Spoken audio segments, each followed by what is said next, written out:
Assalamualaikum warahmatullahi wabarakatuh.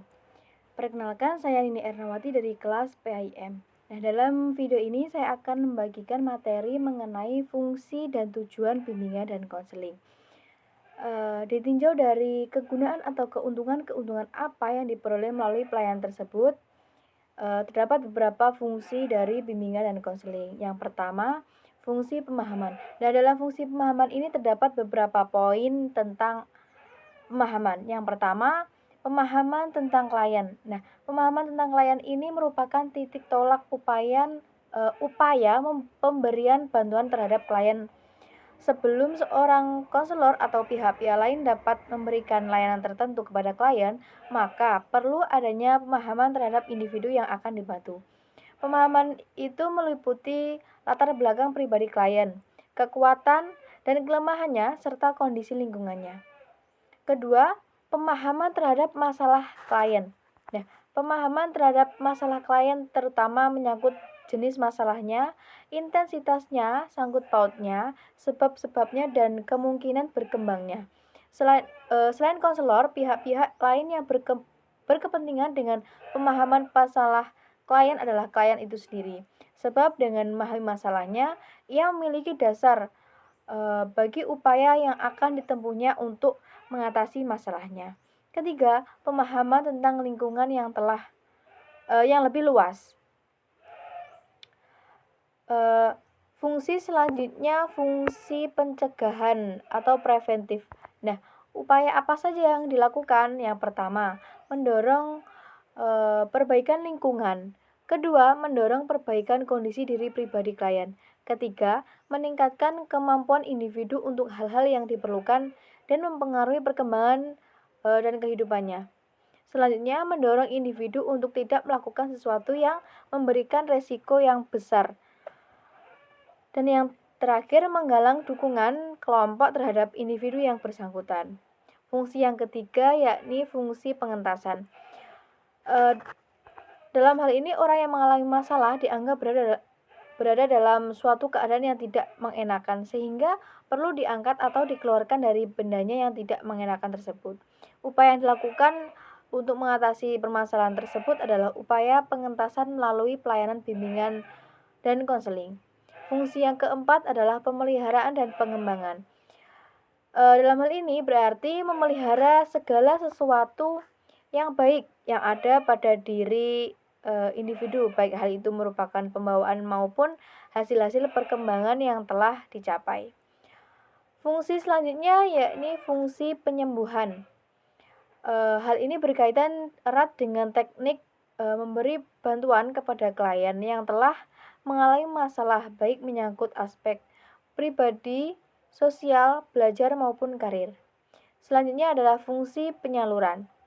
Bimbingan dan konseling yang memberi bantuan dan memilih kegiatan ekstrakurikuler, jurusan atau program studi, dan memantapkan penguasaan karir atau jabatan yang sesuai dengan minat, bakat, keahlian, dan ciri kepribadian lainnya.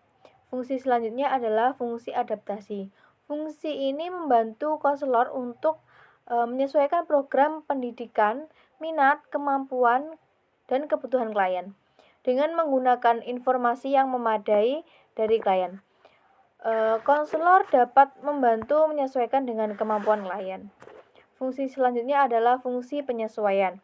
Nah, fungsi ini membantu klien untuk menyesuaikan diri lingkungan secara dinamis dan konstruktif. Selanjutnya adalah fungsi perbaikan. Fungsi ini membantu klien untuk memperbaiki kekeliruan dalam berpikir, berperasaan, dan bertindak. Nah, fungsi ini bertujuan untuk menumbuhkan pola pikir yang tepat bagi klien sehingga dapat mengantarkan kepada tindakan dan perilaku yang tepat, produktif, dan normatif. Fungsi selanjutnya adalah fungsi fasilitasi. Nah, fungsi ini memberikan kemudahan kepada klien dalam mencapai pertumbuhan dan perkembangan yang optimal, serasi, selaras, dan seimbang dalam diri konseling. Nah, secara keseluruhan, jika semua fungsi-fungsi tersebut telah terlaksana dengan baik, maka dapat diambil kesimpulan bahwa peserta didik akan mampu berkembang secara wajar dan mantap menuju aktualisasi diri secara optimal pula. keterpaduan semua fungsi tersebut akan sangat membantu perkembangan peserta didik secara terpadu pula. Nah, materi yang kedua mengenai tujuan bimbingan dan konseling. Pelaksanaan bimbingan dan konseling pada hakikatnya adalah memberi bimbingan kepada siswa agar mereka dapat berkembang menjadi pribadi-pribadi yang mandiri. Dalam hal ini, Prayitno mengatakan bahwa bimbingan dan konseling membantu individu untuk menjadi insan yang berguna dalam kehidupannya, yang memiliki berbagai wawasan, pandangan dan interpretasi, pilihan, penyesuaian dan keterampilan yang tepat berkenaan dengan diri sendiri dan lingkungannya. Jadi, tujuan umum bimbingan dan konseling adalah untuk memandirikan individu.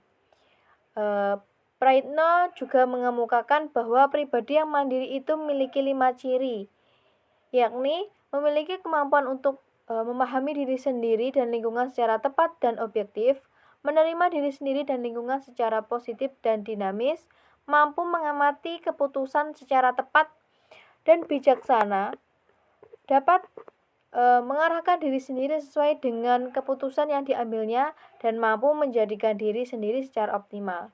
Nah, secara khusus, layanan bimbingan dan konseling bertujuan untuk membantu siswa agar dapat mencapai tujuan-tujuan perkembangan meliputi aspek pribadi sosial, belajar, dan karir.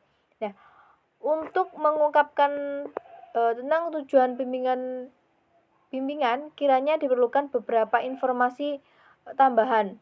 Dalam hal ini, apakah tujuan proses membantu itu dapat menumbuhkan pemahaman diri dan dunia? Nah, diperkirakan bahwa individu-individu yang memahami dirinya sendiri dan dunianya akan menjadi lebih efektif, lebih produktif, dan manusia yang berbahagia. Mereka menjadi pribadi yang lebih fungsional. Berdasarkan pendapat Roger dan Smith, dapat dikatakan bahwa tujuan proses membantu adalah untuk memperlancar dan mempermudah pertumbuhan psikologis. Misalnya, psikologis klien tersebut harus memiliki kegairahan produktif dan ingin menghibur orang lainnya.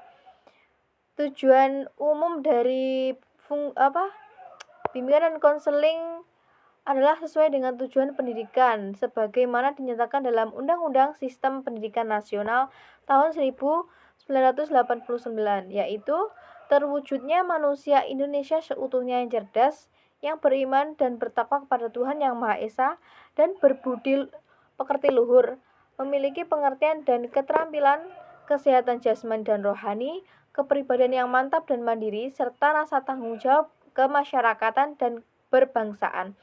Sesuai dengan pengertian bimbingan dan konseling sebagai suatu upaya membentuk perkembangan kepribadian siswa secara optimal, maka secara umum layanan bimbingan dan konseling di SLTP dan SMU harus dikaitkan dengan pengembangan sumber daya manusia dalam rangka menjawab tantangan kehidupan masa depan, yaitu adanya relevansi program pendidikan dengan tuntutan dunia kerja atau adanya kaitan dan padanan. Maka secara umum layanan bimbingan dan konseling adalah membantu siswa mengenal bakat, minat, dan kemampuannya, serta memilih dan menyesuaikan diri dengan kesempatan pendidikan untuk merencanakan karir yang sesuai dengan tuntutan dunia kerja. Kemudian secara khusus, bimbingan dan konseling bertujuan untuk membantu siswa agar dapat mencapai tujuan perkembangan, meliputi aspek pribadi sosial, belajar, dan karir. Nah, bimbingan pribadi sosial dimaksud dengan mencapai tujuan dan tugas perkembangan pribadi sosial dalam mewujudkan pribadi yang takwa, mandiri, dan bertanggung jawab. Bimbingan belajar dimaksudkan untuk mencapai tujuan dan tugas perkembangan pendidikan. Nah, dari uraian tersebut, maka dapat disimpulkan mengenai tujuan dan bimbingan dan konseling adalah untuk membantu siswa untuk mengenal bakat, minat, dan kemampuannya, serta siswa dapat menerima, memilih, dan menyesuaikan diri dengan lingkungannya, mengamalkan dan mewujudkan diri sendiri secara efektif dan produktif sesuai dengan yang diinginkan di masa depan. Nah, terima kasih. Sekian dari materi yang dapat saya bagikan. Ada kurang Lebihnya saya mohon maaf. Wabillahi taufik walhidayah. Wassalamualaikum warahmatullahi wabarakatuh.